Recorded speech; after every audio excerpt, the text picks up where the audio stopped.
ಸರ್ವರಿಗೂ ನಮಸ್ಕಾರ ಸ್ನೇಹಿತರೆ. ನೀವು ಸುಂದರವಾಗಿ ಕಾಣಬೇಕೆ?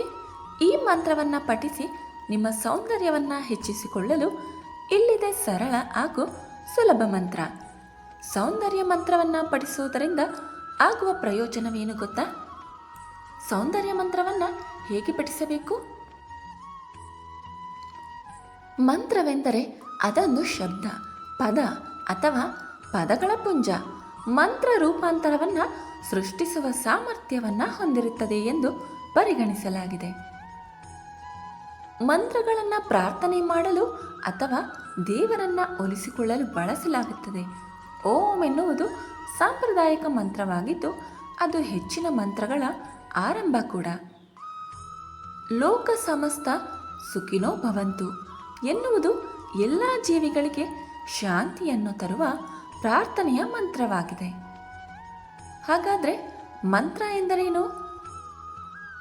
ಮಂತ್ರ ಎಂಬುದು ಸಂಸ್ಕೃತದ ಪದವಾಗಿದ್ದು ಮನ ಮತ್ತು ತ್ರ ಎನ್ನುವ ಎರಡು ಶಬ್ದಗಳ ಸಂಗಮವಾಗಿದೆ. ಮನ ಎಂದರೆ ಮನಸ್ಸು ಅಥವಾ ಯೋಚಿಸುವುದು ಎಂದರ್ಥ. ಹಾಗೆಯೇ ತ್ರ ಎಂದರೆ ಸಾಧನೆ ಎಂದರ್ಥ.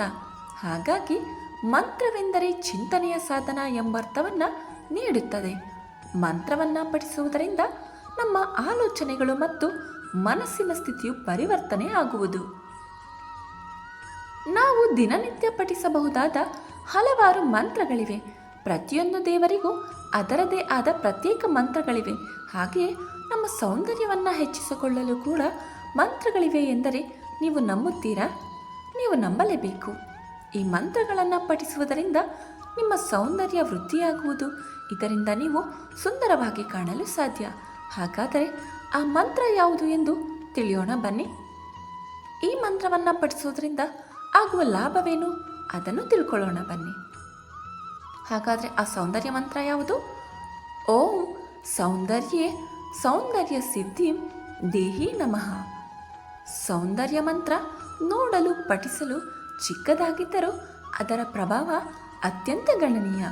ಅತ್ಯಂತ ಪ್ರಾಚೀನ ಕಾಲದಿಂದಲೂ ಈ ಮಂತ್ರವನ್ನು ಪಠಿಸಲಾಗುತ್ತಿದೆ. ಸೌಂದರ್ಯವು ಓರ್ವ ವ್ಯಕ್ತಿಯ ಅಂತರಾಳದ ಭಾವನೆಯನ್ನು ಹೊರಸೂಸುವ ಸಾಮರ್ಥ್ಯವನ್ನು ಹೊಂದಿರುತ್ತದೆ. ಪ್ರತಿಯೊಬ್ಬರಿಗೂ ಕೂಡ ನಾನು ಸುಂದರವಾಗಿ ಕಾಣಬೇಕು ಎನ್ನುವ ಆಸೆ ಇದ್ದೇ ಇರುತ್ತದೆ. ನಾವು ಸುಂದರವಾಗಿ ಕಾಣಲು ಅದೆಷ್ಟು ಹಣವನ್ನು ಖರ್ಚು ಮಾಡುತ್ತೇವೆ, ರಾಸಾಯನಿಕ ವಸ್ತುಗಳನ್ನು ಬಳಸುತ್ತೇವೆ. ಆದರೆ ಈ ಮಂತ್ರವನ್ನು ಪಠಿಸೋದ್ರಿಂದ ನಿಮ್ಮ ಸೌಂದರ್ಯ ನೈಸರ್ಗಿಕವಾಗಿರುತ್ತದೆ.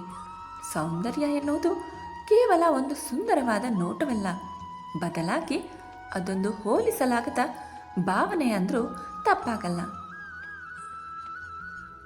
ಸೌಂದರ್ಯ ಮಂತ್ರವನ್ನು ಹೇಳುವ ಸಮಯ ಯಾವುದು? ಸೋಮವಾರದಿಂದ ನೀವು ಈ ಮಂತ್ರವನ್ನು ಪಠಿಸಲು ಆರಂಭಿಸಬೇಕು. ಅದರಲ್ಲೂ ರಾತ್ರಿ ವೇಳೆ ಪೂರ್ವ ಅಥವಾ ಉತ್ತರಕ್ಕೆ ಮುಖ ಮಾಡಿ ಹಾಸನ ಭಂಗಿಯಲ್ಲಿ ಕುಳಿತುಕೊಂಡು ಲಕ್ಷ್ಮೀ ದೇವಿಯನ್ನು ಪ್ರಾರ್ಥಿಸಿ.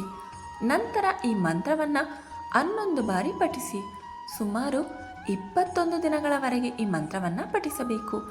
ಈ ಮಂತ್ರವನ್ನು ಲಿಂಗಭೇದವಿಲ್ಲದೆ ಪಠಿಸಬಹುದು. ಸೌಂದರ್ಯ ಮಂತ್ರವನ್ನು ಪಠಿಸುವುದರಿಂದ ಆಗುವ ಪ್ರಯೋಜನವೇನು ತಿಳಿಯೋಣ ಬನ್ನಿ. ಸುಂದರ ನೋಟ, ಆಕರ್ಷಣೆ, ಹೊಳೆಯುವ ಚರ್ಮ, ಸೌಂದರ್ಯ ಮತ್ತು ಧನಾತ್ಮಕ ಆಕರ್ಷಣೆಯನ್ನು ಹೆಚ್ಚಿಸಿಕೊಳ್ಳಲು ಓರ್ವ ವ್ಯಕ್ತಿಯು ಪಠಿಸಬಹುದಾದ ಮಂತ್ರ ಇದಾಗಿದೆ. ಮಂತ್ರದ ಪಠನೆ ಮತ್ತು ಸಾಧನವು ಆ ವ್ಯಕ್ತಿಯ ಚರ್ಮವನ್ನು ಹೊಳೆಯುವಂತೆ ಮತ್ತು ಮುಖದ ಆಕರ್ಷಣೆ ಹೆಚ್ಚಾಗುವಂತೆ ಮಾಡುತ್ತದೆ. ಮುಖದ ಮೇಲಿನ ಅನಗತ್ಯ ಕಲೆಗಳನ್ನು, ಚರ್ಮಕ್ಕೆ ಸಂಬಂಧಿಸಿದ ಸಮಸ್ಯೆಗಳನ್ನು ಈ ಮಂತ್ರ ನಿವಾರಿಸುತ್ತದೆ ಎಂದು ತಿಳಿದು ಬಂದಿದೆ.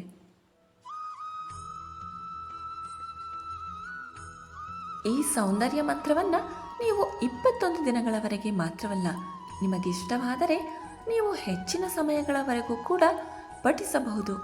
ತಾಯಿ ಲಕ್ಷ್ಮಿ ನಿಮ್ಮ ಸೌಂದರ್ಯವನ್ನು ವೃದ್ಧಿಸುವಳು ಹಾಗೂ ನಿಮ್ಮಲ್ಲಿ ಧನಾತ್ಮಕ ಅರಿವು ಕೂಡ ಹೆಚ್ಚಾಗುತ್ತದೆ.